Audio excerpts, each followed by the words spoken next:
Depois que a Colossal Bioscience anunciou a volta do lobo terrível, as pessoas ficaram maravilhadas com o fato de uma espécie assim ter retornado à vida após milhares de anos. No entanto, existem controvérsias em torno dessa suposta volta do lobo terrível. Os clones, na verdade, são apenas lobos cinzentos comuns, emulando o que se acha que era um lobo terrível, já que na verdade não houve clonagem de fato de um lobo daquela espécie extinta que viveu muito tempo atrás. Mas isso não importa por agora, pois, nesse vídeo, vamos ver alguns animais que realmente voltaram da extinção. Mas só um pequeno aviso, não vamos falar de animais clonados em laboratório, exceto por uma exceção no final. Nosso mundo é realmente muito grande, possuindo uma variedade de ambientes. Apesar de nós seres humanos estarmos, de alguma forma, em todos os continentes e de sermos bilhões de pessoas, ainda assim há muitos lugares onde a gente nunca pisou, ou pelo menos que poucas pessoas já estiveram. Imagine que foram encontrados fósseis de uma espécie nova. Essa espécie é descrita como sendo extinta, vamos imaginar há 30 milhões de anos. Mas aí, do nada, alguns anos depois, um indivíduo é descoberto vivo.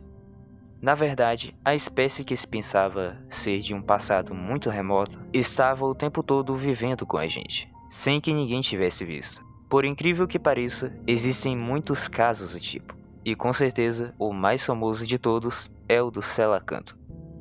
Pensava-se que os selacantos estavam extintos desde a mesma época da extinção dos dinossauros, cerca de 66 milhões de anos atrás. No entanto, no ano de 1938, um espécime foi encontrado na África do Sul. O peixe estranho foi descoberto por Hendrik Gusen durante uma pesca de arrasto. James Leonard Bridley Smith foi quem analisou o espécime empalhado e o identificou como um tipo de selacanto. Os selacantos não são uma única espécie, e sim um grupo de peixes de nadadeiras lobadas. Os peixes da classe Sarcopterygidae foram um grupo bastante diverso no Devoniano, e estão mais relacionados aos dipnoicos, que são os peixes pulmonados, e aos tetrápodes, os anfíbios, répteis, aves e mamíferos, do que aos peixes de nadadeiras raiadas, os actinopterídeos. A diferença mais característica é que os peixes de nadadeiras lobadas possuem nadadeiras carnudas, sustentadas por ossos articulados. Selacanthus foi o primeiro tipo de selacanto descrito cerca de um século antes do único gênero vivente ser encontrado. Por conta disso, o selacanto é chamado de fóssil vivo. Vivem ao longo da costa da África, do Oceano Índico e também na Indonésia. São animais bastante raros, sendo difíceis de serem encontrados. Por isso, poucos indivíduos foram estudados ao longo dos anos. É estimado que eles podem viver até 100 anos, habitando profundidades de até 700 metros abaixo do nível do mar, mas são comumente encontrados em profundidades de 90 a 200 metros. São predadores oportunistas, caçando chocos, lulas, enguias-bico, pequenos tubarões e outros peixes encontrados em seus habitats de recifes profundos e em costas vulcânicas, possuindo o hábito de nadar de cabeça para baixo, de ré e até de barriga para cima. O que estamos falando aqui é do fenômeno chamado Taxon Lazarus, que é quando uma espécie que é considerada extinta, sendo conhecida primeiro através de fósseis, ou declarada extinta, mas que após vários anos reaparece ou é redescoberta. É chamado assim em referência à história bíblica contada no Evangelho de João, em que Lázaro morre e é ressuscitado por Jesus. Um exemplo interessante disso é o cachorro vinagre.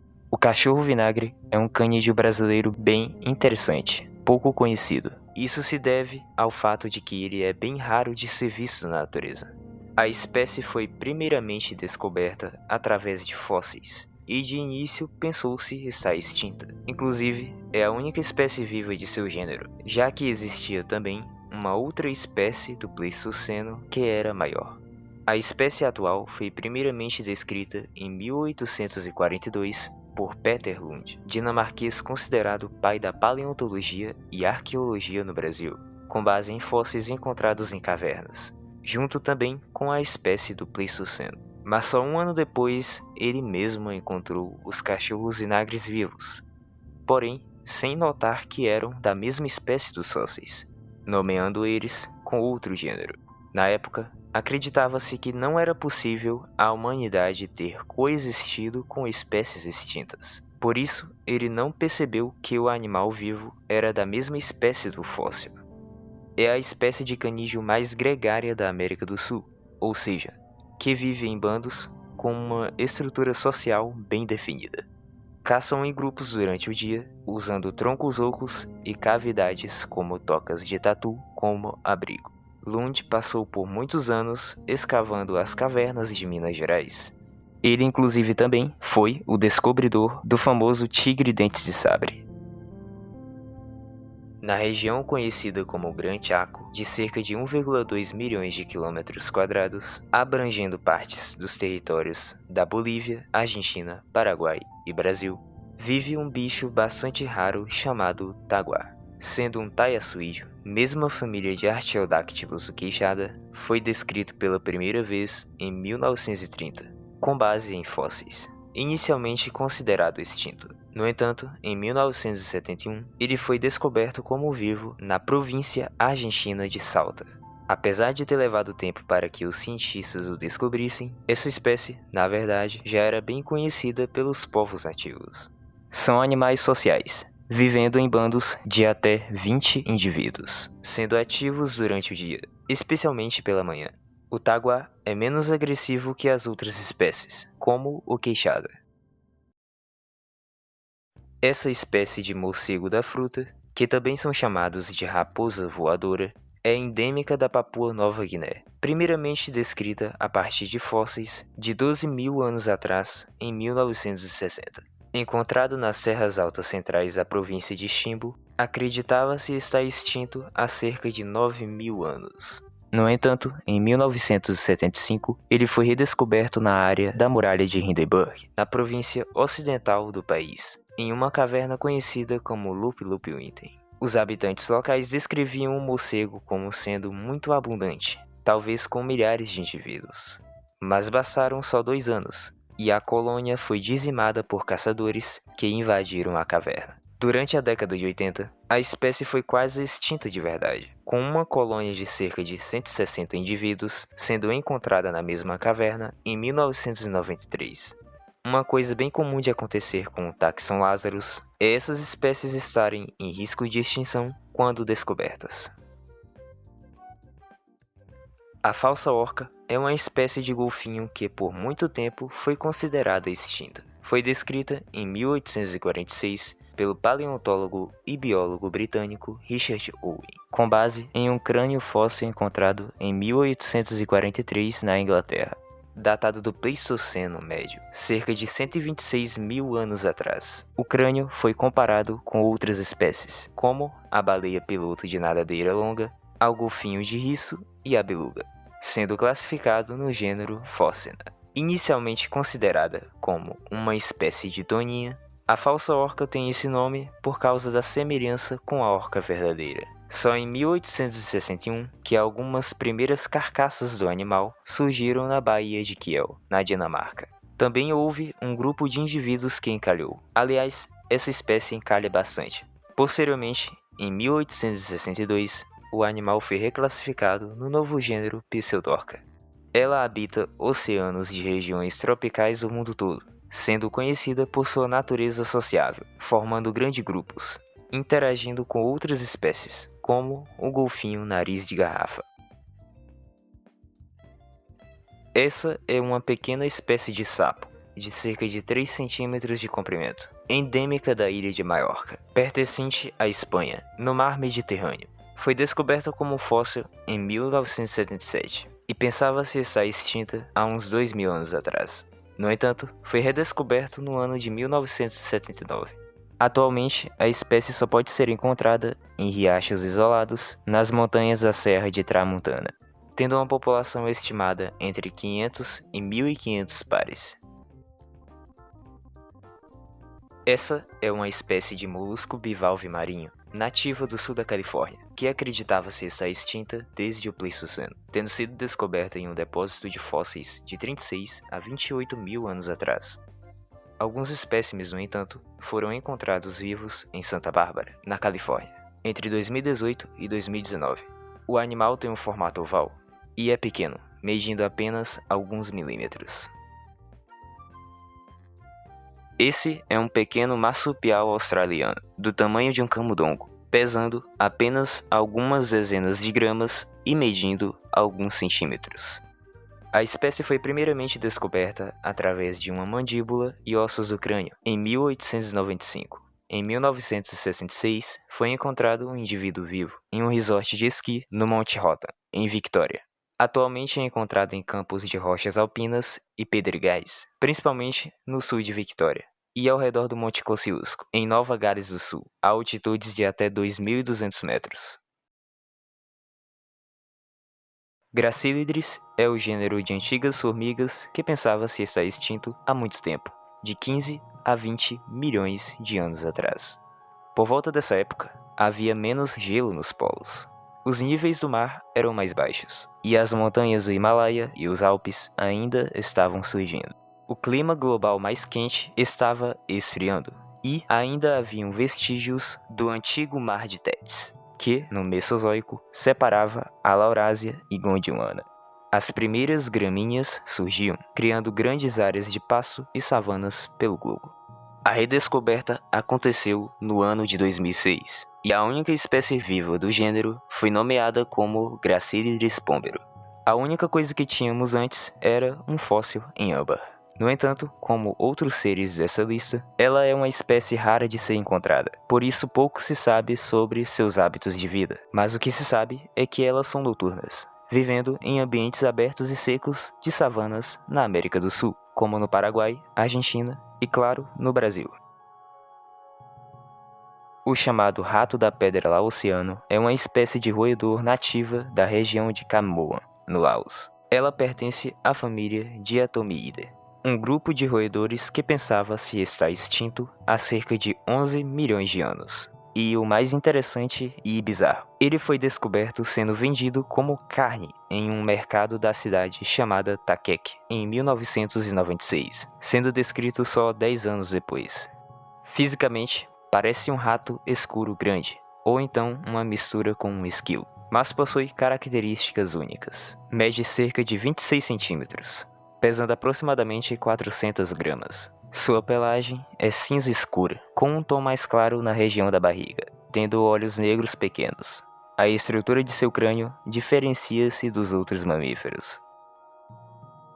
Apesar de o foco do vídeo ser criaturas extintas, que na verdade não estavam extintas, a mesma coisa acontece também com plantas. Temos, por exemplo, o pinheiro de Wollemi, uma árvore conífera da mesma família das araucárias, endêmica da Austrália, descoberta em 1994, e a sequoia da aurora, uma das 3 espécies vivas de sequoia no mundo, encontrada na China, conhecida antes de 1994 apenas por fósseis de 90 milhões de anos. Mas, até agora, o único animal realmente antigo que a gente falou foi do selacanto. Porém, temos outras espécies até bem mais antigas. A Lavésia é um gênero de moscas que foi originalmente descoberto como fóssil em um âmbar do Cretáceo da Espanha, com mais de 100 milhões de anos, em 1999. Na época, 100 milhões de anos atrás, o auge da era dos dinossauros, a África e a América do Sul ainda estavam se separando. O clima era muito mais quente, com as primeiras flores surgindo, e os mamíferos ainda eram pequenos e viviam escondidos nas sombras dos gigantes répteis dominantes. Mais de 10 anos depois, em 2010, não só uma, mas mais de uma nova espécie vivente foram encontradas na Namíbia, e inclusive também aqui no sudeste do Brasil. Elas fazem parte da família de pequenas moscas chamada Atelestidae, medindo poucos milímetros e tendo uma coloração acinzentada. Monoplacófora é uma classe de moluscos bem pequenos, que medem alguns milímetros, que se pensavam estarem extintos há muito tempo. Simplesmente cerca de 375 milhões de anos, no Devoniano Médio. Essa era a época em que as samambaias primitivas começaram a cobrir a Terra, e não existiam calotas polares, nem estações do ano bem definidas. O Brasil ainda fazia parte de Gondwana, estando até em parte submerso, nessa que era a Era dos Peixes, com os mares quentes sendo dominados por peixes placodermos e tubarões primitivos. Foi também quando os primeiros vertebrados começaram a dominar a terra firme. Espécimes vivos foram encontrados em 1952 nas águas profundas ao redor da Costa Rica. Na verdade, já havia uma espécie do mesmo grupo conhecida antes, encontrada no finalzinho do século XIX, porém tinha sido classificada em outro grupo. Pensava-se que eram gastrópodes, pois são bem parecidos com as lapas. Essas espécies vivem apenas em águas abissais, em profundidades abaixo de 180 metros, e esse deve ser o motivo delas terem ficado perdidas por tanto tempo. Por causa do impacto que a gente causa no meio ambiente, acabamos prejudicando a sobrevivência de várias espécies. Muitas delas chegaram à extinção nos últimos séculos. Não existe uma quantidade de tempo certa para declarar uma espécie como extinta, mas pode levar algumas décadas depois de o último indivíduo ter sido avistado. Por conta disso, mesmo depois de uma espécie ser declarada extinta, poucos indivíduos ou uma pequena população sobrevivente podem ser achados. E temos muitos exemplos disso. A fêmea dessa espécie de abelha é a maior abelha do mundo atualmente, medindo 6 centímetros da ponta da asa à outra. Endêmica da Indonésia, ela possui uma mandíbula bem grande, com sua cor sendo preta, tendo uma faixa branca no abdômen.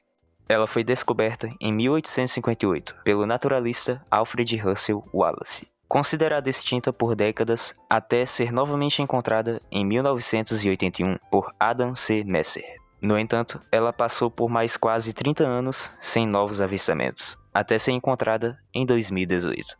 E o mais interessante, os 2 exemplares foram vendidos no eBay. Uma fêmea viva foi novamente observada na natureza só no ano seguinte, em Halmahera. Elas fazem seus ninhos em colônias de cupins. Esse daqui é conhecido como o inseto mais raro do mundo. A lagosta das árvores é uma espécie rara nativa do arquipélago de Lord Howe, na Austrália. Mais de um século atrás, o inseto era abundante, até usado como isca de peixe. Porém, com o naufrágio de um navio, em 1918, ratos pretos invadiram a ilha. E não deu nem 2 anos para acabarem com eles, levando à sua dita extinção em 1920.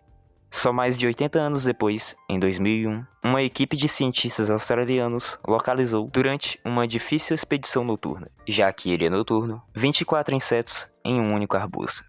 O inseto é bem grande, pode ter até 20 centímetros de comprimento, sendo bastante robusto e com pernas grossas e fortes. Podem formar casais que duram por vários anos. E um detalhe interessante e muito importante para que pudesse sobreviver: as fêmeas não precisam de machos para a reprodução. Atualmente, a espécie é reproduzida em cativeiro em vários lugares do mundo, ainda estando ameaçada. A Equidna de Attenborough, conhecida localmente como paiângico, é uma das 3 espécies de Equidna do gênero Zaglossus. Elas habitam a Nova Guiné, vivendo nas montanhas Ciclopes, na província de Papua.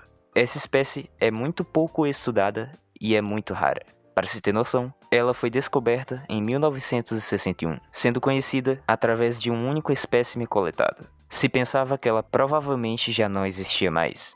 Porém, em 2023, um outro espécime finalmente foi coletado. Foi feita a primeira gravação do animal. Seu nome é uma homenagem a David Attenborough. O cavalo cáspio é uma raça iraniana de pônei oriental, bem antiga e rara. Eram usados no Império Persa, altamente valorizados por sua velocidade e força. Originário de regiões montanhosas, o cáspio tem bastante resistência e agilidade. Antes de sua redescoberta em 1965, ele era conhecido apenas por representações em artefatos da antiguidade. Por exemplo, em 2011 foram encontrados restos datados de 3400 a.C. Uma espécie redescoberta e bastante ameaçada é brasileira, a jiboia do Ribeira. Ela só vive no estado de São Paulo, apenas em alguns municípios. Descrita primeiramente em 1953 por Alphonse Richard Roge, do Instituto Butantan, através de um exemplar vivo levado por um morador de Miracatu. Só mais 5 exemplares mortos foram analisados depois disso. Foi só em 2017 que novamente foi encontrado outro exemplar vivo, após 60 anos de procura. A fêmea foi pega por pesquisadores do Museu de Zoologia da USP e do Instituto Butantan, no município de Sete Barras, com 1,70 de comprimento. Além dessa cobra não ser venenosa, ela é frequentemente arborícola. Essa ave não voadora, endêmica da Nova Zelândia, foi muito caçada por maoris e colonizadores europeus. Antes de ser encontrado vivo, ele era conhecido apenas por fósseis, sendo encontrado em 1850 pela primeira vez. Já em 1898, não havendo mais nenhum avistamento, ela foi considerada extinta. Havia também uma outra espécie parecida, o takai do norte, que já havia sido extinto cerca de 500 anos antes, também por conta dos maoris, que são o povo indígena nativo da Nova Zelândia. No entanto, no ano de 1948, o takai do sul, felizmente, foi redescoberto vivo pelo médico Geoffrey Orbel, em um vale remoto nas montanhas Murchison. O governo criou um programa de preservação da espécie, atualmente existindo cerca de 500 aves. A ave é robusta, pesando cerca de 2 kg, medindo meio metro de altura. Além de não poder voar e ser bastante colorida, ela também é muito barulhenta. Essas várias espécies retornaram da extinção, mas não da forma como a gente imagina, como no Jurassic Park. Quanto a realmente trazer uma espécie extinta de volta, infelizmente ou felizmente, não há casos disso ainda. Mas já chegamos bem próximo disso, em um caso. Não foi uma espécie pré-histórica, mas aconteceu de verdade. E eu acho que provavelmente você já sabe de qual caso eu estou falando. Essa foi a única espécie que foi clonada e retornou à vida, mas com isso durando apenas alguns minutos. Na verdade, essa era uma subespécie do ibex ibérico, animal que ainda hoje vive na Península Ibérica na Europa, mas que já foi bem mais comum na região, sendo encontrada em áreas montanhosas da Espanha e do norte de Portugal. São 4 subespécies, com 2 estando extintas. Uma delas, claro, o ibex dos Pirineus, que também era chamado de bucardo. A outra, o ibex português, foi a primeira a ir de ralo em 1892. Mal se passou um século e o bucardo já estava prestes a se extinguir também. Ele era muito abundante durante o Pleistoceno, sendo encontrado pelo sul da França, habitando áreas montanhosas dos Pirineus e da Cordilheira Cantábrica. Era diferente das outras subespécies por ter um corpo mais robusto com um crânio maior.